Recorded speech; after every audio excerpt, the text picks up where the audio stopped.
তওবা কবুল হওয়ার কিছু শর্ত আছে 5টা। এক নম্বরে হচ্ছে আল ইকরা, acknowledgement. You have to give the acknowledgement that you are the greatest sinner on আর্থ।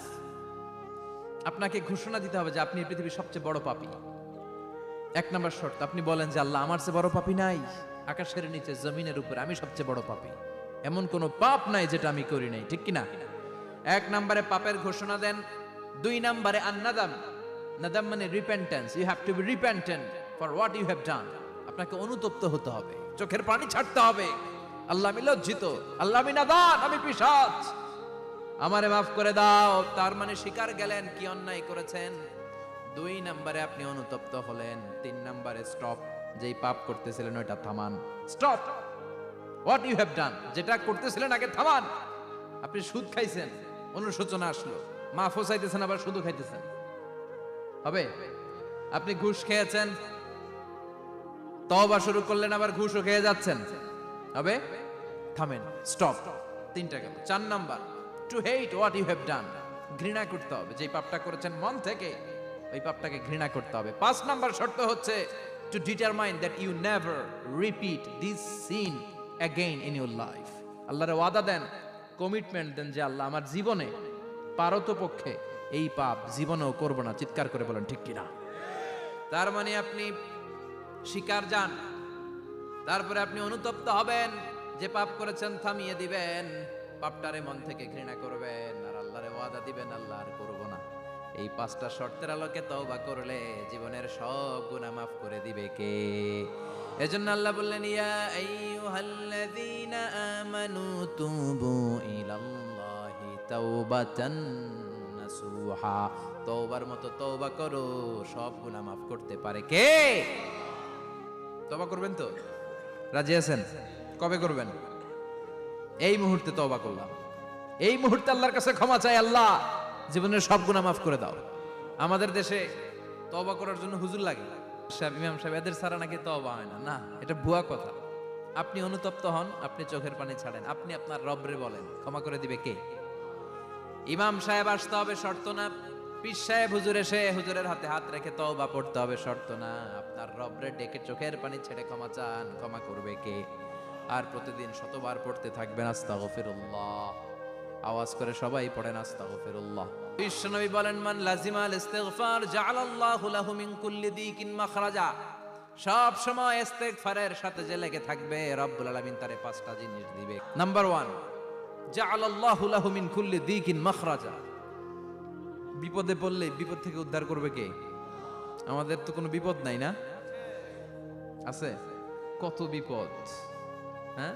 রাস্তাঘাটে দুর্ঘটনা হতে পারে, যে কোনো সময় ভূমিকম্পে পড়তে পারি, বজ্রপাত পড়তে পারে না, ঠেড়া পয়রা মানুষ নাই, আছে না নাই?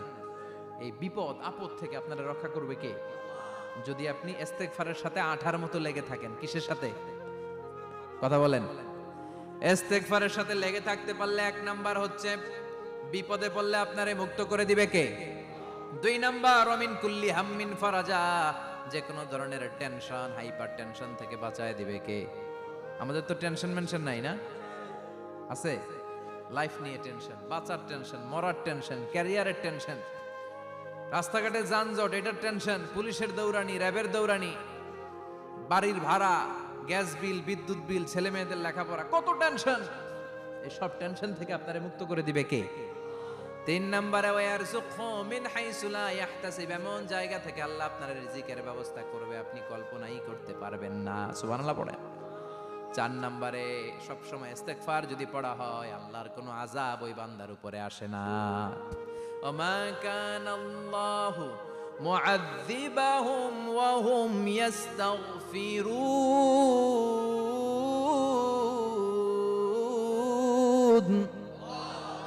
যতক্ষণ আমার বান্দা আমার কাছে ইস্তেগফার পড়তে থাকে, আমার কোনো আযাব বান্দারে পাবে না। যতক্ষণ ইস্তেগফার পড়বেন, আল্লাহর কোনো আযাব আপনার উপর আসবে না। 4টা গেল। 5 নাম্বার, বারবার ইস্তেগফার পড়লে আল্লাহ আপনারে মুস্তাজাবুদ দাওয়া বানিয়ে দিবে। দোয়া করা মাত্র কবুল করে নিবে কে? মুস্তাজাবুদ দাওয়া বুঝেন তো? মানে যিনি হাত তুলতে দেরি, কবুল হতে দেরি হয় না। বারবার ইস্তেগফার পড়ে দেখেন যে আপনার দোয়া কেমনে কবুল হয়। সবসময় ইস্তেগফার পড়লে আপনার দোয়াগুলোর এইভাবে কবুল করে নিবে কে? এই 5টা জিনিস পাবেন সবসময় যদি ইস্তেগফারের সাথে লেগে থাকেন। রাজি আছেন তো?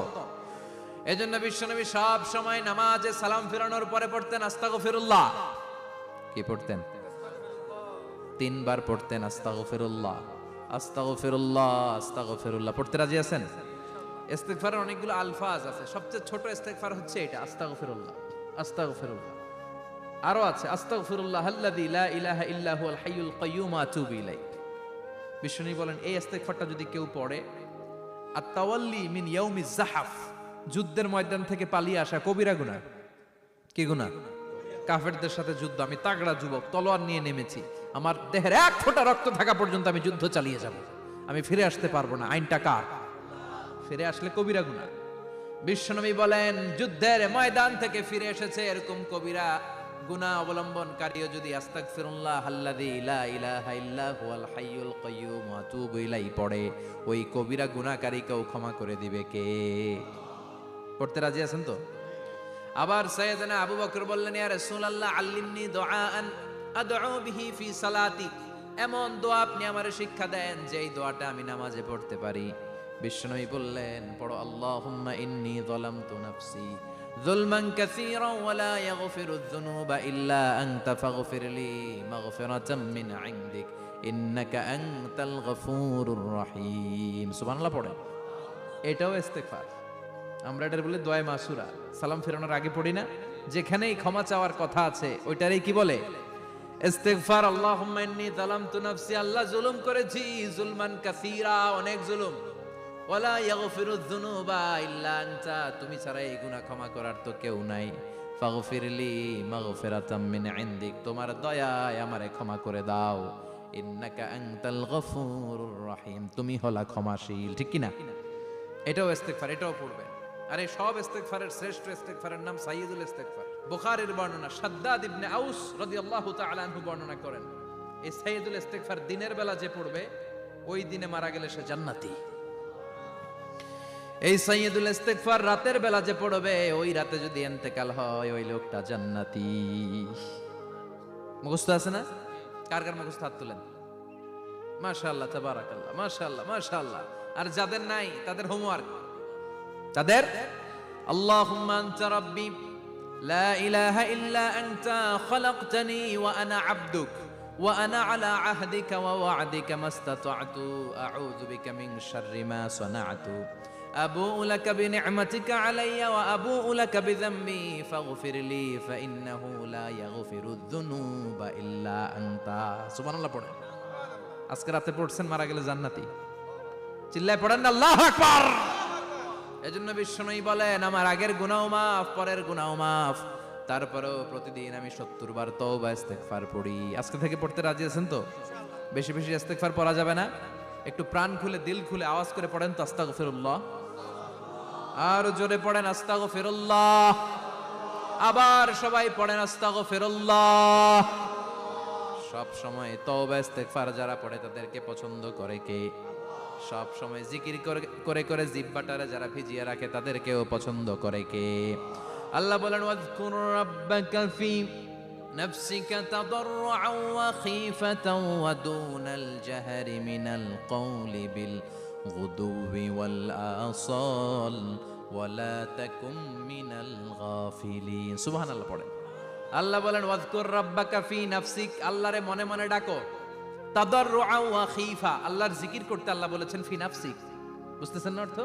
ফি নাফসিকা, মনে মনে আল্লাহর জিকিরটা করো। তাদাররুআন ওয়া খীফা, তাদাররুআন মানে বিনয়ের সাথে, with full of humility, submission and humbleness.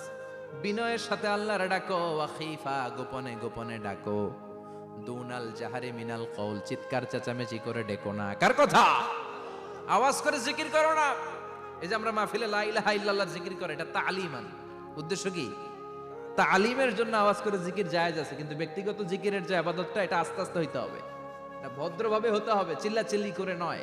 আবার তালিমের জিকির ওইটাও ভদ্রভাবে। ইন্নাল্লাহা জামিল ইউহিব্বুল জামাল, আমার আল্লাহ সুন্দর, আমার আল্লাহর জিকিরের মধ্যেও সৌন্দর্য আছে না নাই? কিন্তু এদেশে জিকিরের ভেতরে লাফালাফি আছে না নাই? বেশি না কম? কি বসেন বসেন, হ্যাঁ বসে যান। তো অনেক ধরনের আছে জিকির। হ্যাঁ, বসেন বসেন, বসে যান। আল্লাহ জামিল ইউহিব্বুল জামাল, আমার আল্লাহ সুন্দর। আমার আল্লাহর জিকিরের মধ্যেও সৌন্দর্য আছে না নাই? তালিমের উদ্দেশ্যে সবাই মিলে জিকির করা যায়, কিন্তু চিল্লাফাল্লা করা যাবে না, লাফালাফি করা যাবে না, মাথা ডানে বায়ে ঝোলানো যাবে না, ঠিক কি না? কিন্তু লাফালাফির জিকির আছে না নাই? লাফাইতে লাফাইতে, হ্যাঁ, গাছের আগায় বাঁশের আগায়। আবার যিনি জিকির পরিচালনা করে ওনার কান্দে যাই ওঠে, আছে না নাই? বিশ্বনবী সাহাবীদের নিয়ে জিকির করছেন, সাহাবারা লাফাতে লাফাতে খেজুর গাছের আগায়। হাদিসে আছে না এটা? বিশ্বনবী সাহাবাদেরকে নিয়ে জিকির করছেন, লাফাতে লাফাতে আবু বকর বিশ্বনবীর কান্দের উপরে। আছে, হাদিসে আছে। এটা জিকির নয়। কি সুন্দর দেখেন, ইসলাম বোঝা কত সহজ। ওয়াযকুর রাব্বাকা ফি নাফসিকা তাদাররুআ ওয়া খাইফা, গোপনে জিকির করো, ভদ্রতার সাথে বিনয়ের সাথে জিকির করো। ওয়ালা তাকুম মিনাল গাফিলিন দুনাল জাহারি মিনাল কওল, চিৎকার চেঁচামেচি করে জিকির করো না। যারা চিকফাল দিয়ে হুই হুই হুই হুই করে, এই যে হুই হাই এই স্টাইলের যে জিকির, এটার ভিতরে আমার আল্লাহর নাম আছে? আল্লাহর নাম যদি না থাকে ওইটা জিকির হবে? কথা বলেন।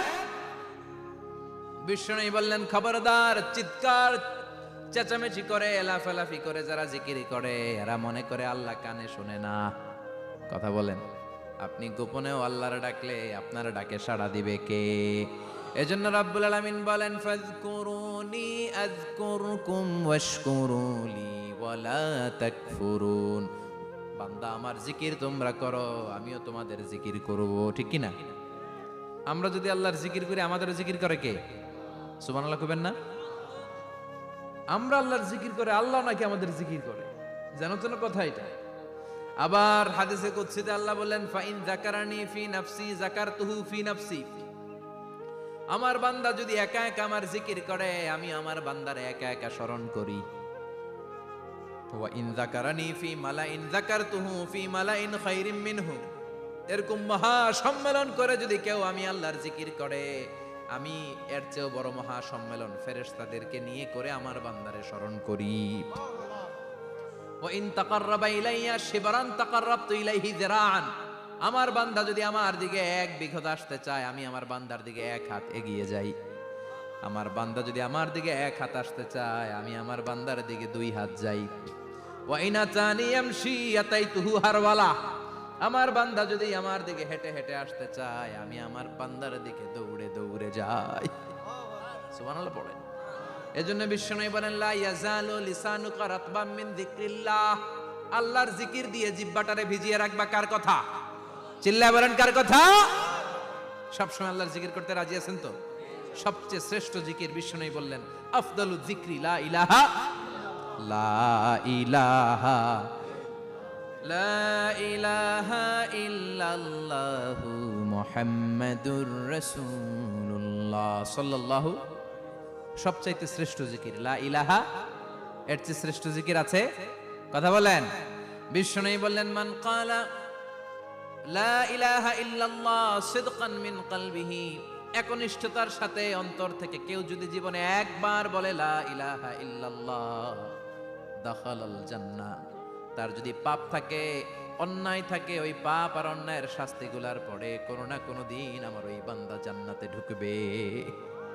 একবার যদি খালিসান মিন কলবিহি সে পড়ে লা ইলাহা ইল্লাল্লাহ, তার জন্য জান্নাতকে অবধারিত করে দিয়েছে কে? আবার এটার নাম আল্লাহ দিয়েছে কালিমায়ে। কথা বলেন।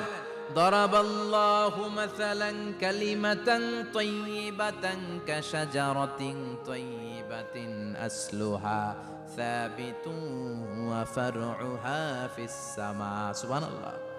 পবিত্র বাণী এটা কালিমায়ে তাইয়িবা। আবু সাঈদ আল খুদরি থেকে বর্ণিত, মুস্তাদরেকে হাকিম আর সহিহ ইবনে হিব্বানে এসেছে। বিশ্বনবী বলেন, মুসা আলাইহিস সালাম আল্লাহর একবার প্রশ্ন করলেন, ইয়া রাব আল্লিমনি দুআন আদউ বিহি, আপনি আমার এমন একটা জিকির শিক্ষা দেন যে এই জিকির দিয়ে আমি শুধু আপনার জিকির করব, কেউ এই জিকির করতে পারবে না। এই জিকির জানবো শুধু আমি, আর জানবেন। কথা কোন? প্রশ্ন করছে কে? হ্যাঁ, কাকে করেছে? আল্লাহ এমন একটা জিকির শিখান যেই জিকির কেউ জানে না, আমি জানবো। আর ওই জিকির দিয়ে প্রাণ ভরে আপনারে ডাকবো। আল্লাহ বললেন মুসা পড়ো লা ইলাহা লা ইলাহা ইল্লাল্লাহু মুহাম্মাদুর রাসূলুল্লাহ। মুসা আলাইহিস সালাম বললেন আল্লাহ চাইলাম কি, কইলেন কি? লা ইলাহা তো জাতীয় জিকির, এটা তো আন্তর্জাতিক জিকির, এটা জানে না এমন কেউ নাই। এমনকি হিন্দু ভাইরাও জানে। কথা কন আল্লাহ, আমি তো চাইছিলাম এক্সক্লুসিভ, আমার জন্য স্পেশাল, এর চেয়ে সুন্দর আর কেউ জানবে না। এত সুন্দর একটা জিকির আপনি দিবেন, এটা আমি ডাকবো আপনারে আর আপনি শুনবেন। আল্লাহ বললেন মুসা এর চেয়ে দামি আমার কাছে নাই। লাউ তাদউ লা ইলাহা ইল্লাল্লাহ ফি কাফা, লা ইলাহা রে যদি মুসা এক পাল্লায় রেখে দাও, ওয়াস সামাওয়াতু সাবউ ওয়াল আরদিন, সাত আকাশ সাত জমিন যদি আরেক পাল্লায় রেখে দাও, লা ইলাহা এক পাল্লায়, সাত আকাশ সাত জমিন আরেক পাল্লায় ওজন যদি দাও, লা রাজাহাত কাফাতু লা ইলাহা ইল্লাল্লাহ, মুসা দেখবা মুহূর্তের মধ্যে লা ইলাহা ইল্লাল্লাহর পাল্লা ভারী হয়ে গেছে। সাত আকাশ সাত জমিন এক পাল্লায়, শুধু লা ইলাহা ইল্লাল্লাহ আরেক পাল্লায়, মুহূর্তে লা ইলাহার পাল্লাটারে ভারী করে দিবে কে? এটা বিপ্লবী বাণী। আমরা এটার ভিক্ষার মধ্যে লাগাইছি। এখন ভিক্ষা করার সময় লা ইলাহা আছে না নাই? একটা টাকা দিয়া যান আমি গরিব ইনসান, আরো সমান, একটা টাকা দিয়া যান আমি গরিব ইনসান, আছে না নাই? জুমার নামাজের সময় ভিক্ষা করে একটা টাকা দিয়া যান, আর লা ইলাহার জিকির লগে আছে না নাই? এটা আমরা ভিক্ষার জিকির বানাইছি, এটা তো বিপ্লবী বাণী। এই বাণীর পক্ষে যারা, তারা ন্যায় আর সত্যের পক্ষে চিল্লায় বলেন ঠিক কিনা? এই বাণীতে যারা বিশ্বাস করে তারা এক আল্লাহর সামনে মাথা নত করে দেয়। গোটা পৃথিবীর কোন শক্তির সামনে ওই মাথা নত হয় না, ঠিক কিনা? এই লা ইলাহা যারা আমরা মানি, আল্লাহ ছাড়া কারো সামনে মাথা নত করব? কোন শক্তি আমাদের মাথা নত করাতে পারে? এজন্য আল্লাহ ডেকে বললেন গোলাম, এটা বিপ্লবী বাণী। এই কালেমার আন্দোলন যারা করে তারা আল্লাহ ছাড়া পৃথিবীর কাউরে ভয় পায় না। আর তারা চায় কালেমার পতাকা পৃথিবীর মধ্যে যেন পথ পথ করে উড়ে, ঠিক কিনা? বাংলার জমিনে কালেমার পতাকা উড়ুক, আমরা চাই কি চাই না? এই কালেমার সমাজ যদি হয়, ওই সমাজে কেউ লাঞ্ছিত হবে না, ওই সমাজে কোনো নারী নিগৃহীতা হবে না, ওই সমাজের কোনো কাজের মেয়েরা ধর্ষিতা হবে না, ওই সমাজে দুর্নীতি থাকবে না, ঘুষ থাকবে না, চাঁদাবাজি থাকবে না, টেন্ডারবাজি থাকবে না। সমাজটারে শান্তি দিয়ে সমৃদ্ধ করে দিবে কে? এজন্য সব সময় জিকির করতে হবে একজনের, চিল্লায় বলেন তিনি কে? শ্রেষ্ঠ জিকির হচ্ছে লা ইলাহা। করতে রাজি আছেন? সব সময় জিকিরটা করতে রাজি আছেন?